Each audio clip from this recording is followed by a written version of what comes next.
চার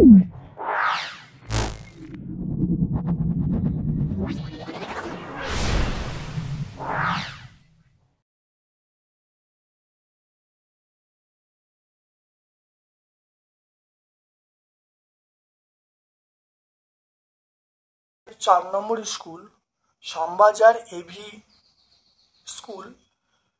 আমরা second summative পরীক্ষার জন্য 4 নম্বর স্কুলটা সলভ করছি। দেখে নাও, কোন পদার্থের আপেক্ষিক তাপ সবচেয়ে বেশি? আমরা জল বলবো। হিমমিশ্র আমরা বলবো বরফ এবং নুনের মিশ্রণ। গ্যালভানাইজেশন পদ্ধতিতে লোহার উপরে জিঙ্কের প্রলেপ দেবো। ঊর্ধ্বাকাশ এবং ভূপৃষ্ঠের মধ্যে বৃহৎ পার্থক্য, এটা আমরা বজ্রপাত বলবো। তারপর দেখো, কিউপিক নাইট্রেট উত্তপ্ত করলে যে বাদামি বর্ণের গ্যাস পায় সেটা হলো NO2 বা নাইট্রোজেন ডাইঅক্সাইড। জলে অ্যামোনিয়াম ক্লোরাইড দ্রবীভূত করলে যে বিক্রিয়া ঘটে সেটা হলো তাপগ্রাহী ভৌত পরিবর্তন। তারপরে দেখে নাও 2 থেকে 1 100 ক্যালোরি তাপ যোগ করে 5 গ্রাম জলের উষ্ণতা কত সেন্টিগ্রেড বৃদ্ধি করা যাবে? দেখে নাও, এইচ এর মান আমরা বলবো 100 ক্যালোরি। এম এর মান আমরা বলবো 5 গ্রাম। তারপরে এস এর মান আমরা বলবো 1 ক্যালোরি গ্রাম ডিগ্রি সেন্টিগ্রেড। আর টি এর মান এটা চাইছে, আমরা জানি এইচ সমান কি বলবো, MST বলবো। তার এখান থেকে আমরা টি এর মান বলবো H/ms। H মানে আমরা বলবো 100, M মানে 5, এটা 1, তাই টি এর মান পেয়ে যাব 20। তাহলে তাপমাত্রা, তাহলে নির্ণীয় উষ্ণতা বৃদ্ধি সেটা হলো 20 ডিগ্রি সেন্টিগ্রেড। ঠিক না? উষ্ণতা বৃদ্ধি করতে হবে 20 ডিগ্রি সেন্টিগ্রেড। এটা কত তাপমাত্রা বাড়বে? আমরা বলবো 20 সেন্টিগ্রেড। দেখো Fe plus CO2 plus Fe2 plus plus CO, এটা দেখো CO2 প্লাস হলো জারণ আর Fe হলো বিজারক। এমন একটি পদার্থের নাম বলো যেটি ধনাত্মক অনুঘটক কাজ করবে, MnO2। এমন একটি পদার্থের নাম লেখো যাদের গলনাঙ্ক হিমাঙ্ক প্রায় আলাদা, সেটা মাখন বলবো। লোহার ওপর নিকেলের প্রলেপ দিতে হলে লোহাকে ব্যাটারির কোন প্রান্তের সঙ্গে যুক্ত করব? সেটা হলো আমরা লোহার ওপরে, তাই লোহাটা আমরা কি বলবো, লোহার ওপরে নিকেলের প্রলেপ, তাই লোহাটা যেহেতু ক্যাথোড হবে, তাহলে ক্যাথোডকে কার সঙ্গে যুক্ত করবো? ঋণাত্মক প্রান্তের সঙ্গে যুক্ত করবো। তারপরে দেখে নাও, তড়িৎ বিশ্লেষণে কোন শক্তি রূপান্তরিত হয়? এটা তড়িৎ শক্তি রাসায়নিক শক্তিতে রূপান্তরিত হয়। এরপরে চলে এসো, তুমি যে বাড়িতে থাকো তার দেয়ালগুলি বা ছাদ যদি টিনের হতো তাহলে কি সুবিধা কি অসুবিধা হতো? গ্রীষ্মকালে রাত্রে এবং শীতকালে দুপুরে বাড়ির ভেতরে উষ্ণতা বেশ আরামদায়ক থাকতো। অসুবিধা হলো গ্রীষ্মকালে দুপুরে বাড়ির ভেতরে উষ্ণতা খুব বেড়ে যেত, ফলে খুব কষ্ট হতো। শীতকালে রাত্রে উষ্ণতা কম হতো, ফলে ঠান্ডা লাগবে। দেখে নাও, 69 পাবো। বজ্রপাতের সময় প্রচুর শক্তি উৎপন্ন হয় কেন? দেখো, বজ্রপাতের সময় আকাশ এবং ভূপৃষ্ঠের মধ্যে প্রায় 4 লক্ষ ভোল্ট বিভব পার্থক্য থাকে। এই 4 লক্ষ ভোল্ট বিভব পার্থক্যের জন্য এই 4 লক্ষ বিভব পার্থক্য থাকে এবং এর ফলে তড়িৎ পাওয়া যায়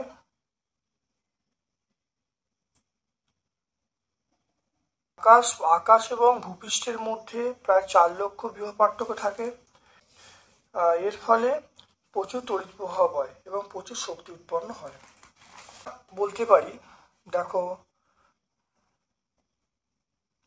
ভূপৃষ্ঠ উপরে আকাশের মধ্যে বিশাল বিভব পার্থক্য তৈরি হয়। এই বিভব পার্থক্যের জন্য আয়ন এবং আধানযুক্ত কণাগুলো এক স্থান থেকে অন্য স্থানে যায়, ফলে বায়ুতে তড়িৎ প্রবাহ হয় এবং প্রচুর পরিমাণে বজ্রপাতের ফলে ঋণাত্মক আধান আহিত ওপরের ধনাত্মক আধান আহিত করে এবং ঊর্ধ্বাকাশে এই বিভব পার্থক্য বজায় থাকে। এই কারণে প্রচুর পরিমাণে শক্তি উৎপন্ন হয়। থার্মোফ্লাক্সের দেয়ালের মধ্যবর্তী স্থান বায়ুশূন্য করা থাকে কেন?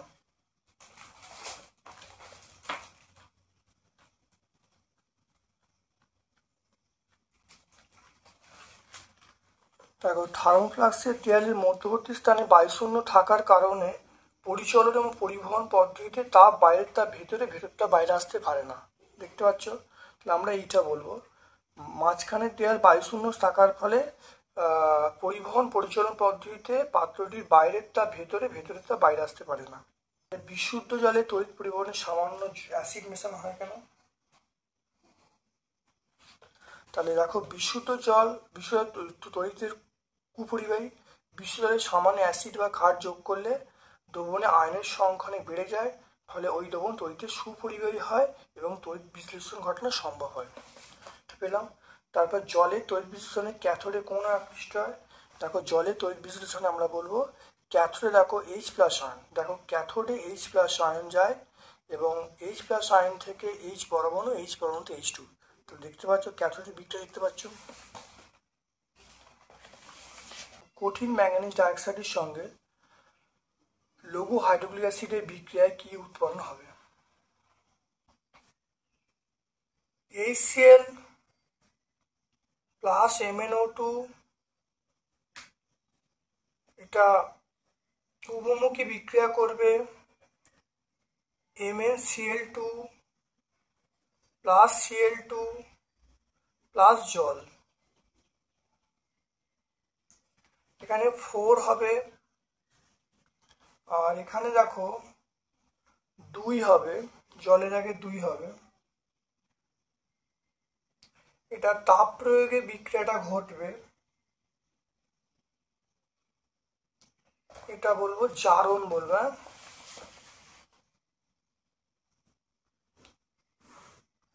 এই বিক্রিয়াটা কি হবে? এই বিক্রিয়াটা জারণ হবে। দেখে নাও, 4HCl সমান MnO2, তাপ দিলে MnCl2, ম্যাঙ্গানিজ ক্লোরাইড এবং ক্লোরিন এবং জল উৎপন্ন হবে। দেখানো এখানে এই HCl থেকে Cl2 উৎপন্ন হবে, তাহলে এটা জারণ সম্পন্ন হবে। এটা উভমুখী বিক্রিয়া, দেখতে পাচ্ছ।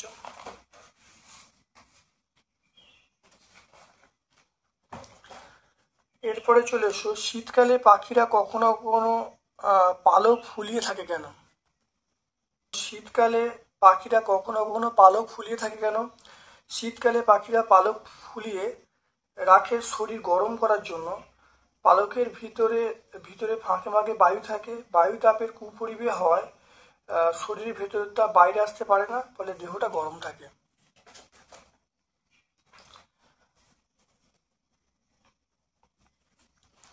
তারপরে দেখে নাও, এটা আমরা এটা টেক্সট বই 668 পাবো। এটা 668 পাবো। উত্তপ্ত কিউপিক অক্সাইডে, উত্তপ্ত কালো বর্ণের কিউপিক অক্সাইডের উপর দিয়ে হাইড্রোজেন গ্যাস চালনা করলে কি ঘটবে? সমীকরণ লিখতে বলছে, বিক্রিয়াটি জারণ বিজারণ দেখাতে বলছে। এটা 98 পেজে। কিউপিক অক্সাইড দেখে নাও, সুন্দর করে এখানে দেখে নাও। দেখো দেখো, CO থেকে CO হয়েছে, H2 থেকে H2 হয়েছে, দেখতে পাচ্ছ। এখানে দেখো H2 হলো বিজারক, H2 হলো বিজারক আর CO হলো জারক, দেখতে পাচ্ছ। 98 পেজে আমরা পেয়ে গেছি। এরপর দেখো, গলিত সোডিয়াম ক্লোরাইডে তড়িৎ বিশ্লেষণে অ্যানোডে ক্যাথোডে কি উৎপন্ন হয়? বিক্রিয়া লিখতে বলছি। নাও, সোডিয়াম ক্লোরাইড Na+ ও Cl- ক্যাথোডে বিক্রিয়া Na+ এবং ইলেকট্রন Na ধাতু, আর অ্যানোডে Cl- ইলেকট্রন, এটা Cl+Cl মানে Cl2 গ্যাস। এরপরে চলে এসো, তড়িৎ লেপন কি? রূপোর ওপর সোনার পোলে দিতে হলে ক্যাথোড কি ব্যবহার করবে? তড়িৎ লেপন কাকে বলে? রূপোর ওপর সোনার পোলে দিতে হলে কি ব্যবহার করবে?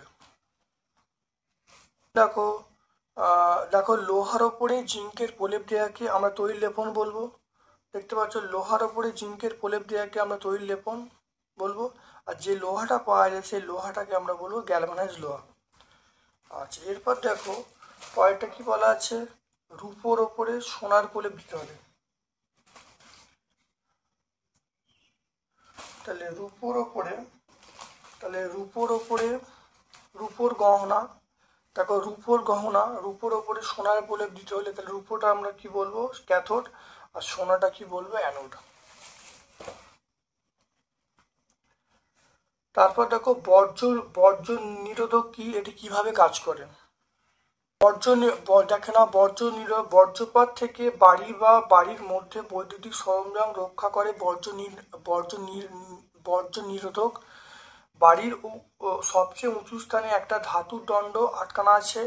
ওই দণ্ডটির সবচেয়ে উঁচু স্থানে খুব সরু ছোট শলাকা থাকে এবং মাটির ভেতরে 5-6 ফুট ধাতুটা পুঁতে রাখা হয়। একটি সুপরিবাহী মোটা তার দিয়ে দণ্ডটি এবং পাত্রে যুক্ত করা থাকে। এই ব্যবস্থায় বাড়িকে বজ্রপাত থেকে বাঁচায় এবং বজ্রপাতের ফলে যে প্রবল তড়িৎ প্রবাহিত হয় তা তারের মধ্যে মাটি চলে যায়, ফলে বজ্রপাত হলেও বাড়ির কোনো ক্ষতি হয় না।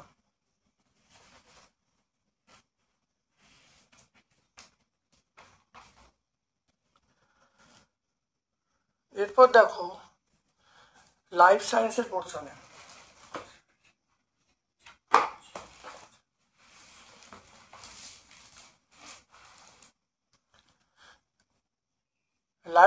পোর্শনে স্মল পক্স হলো ভাইরাস গঠিত রোগ।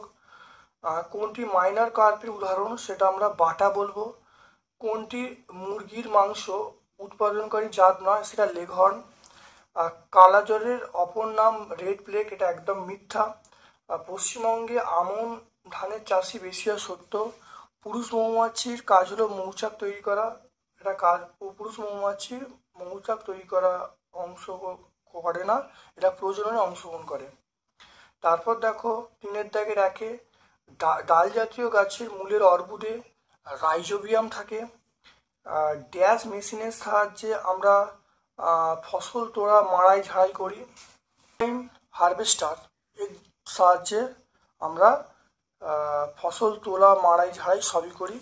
এটা 202 টেক্সট বই 202-এ পাবো।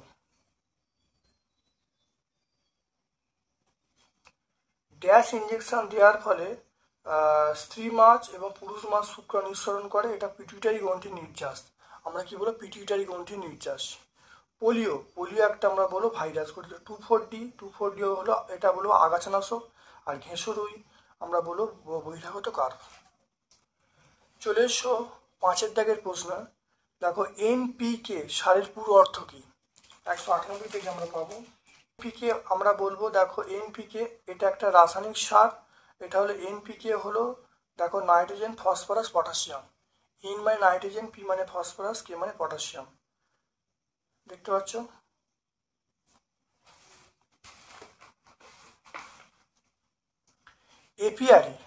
এপিআরি বলতে কি বোঝো?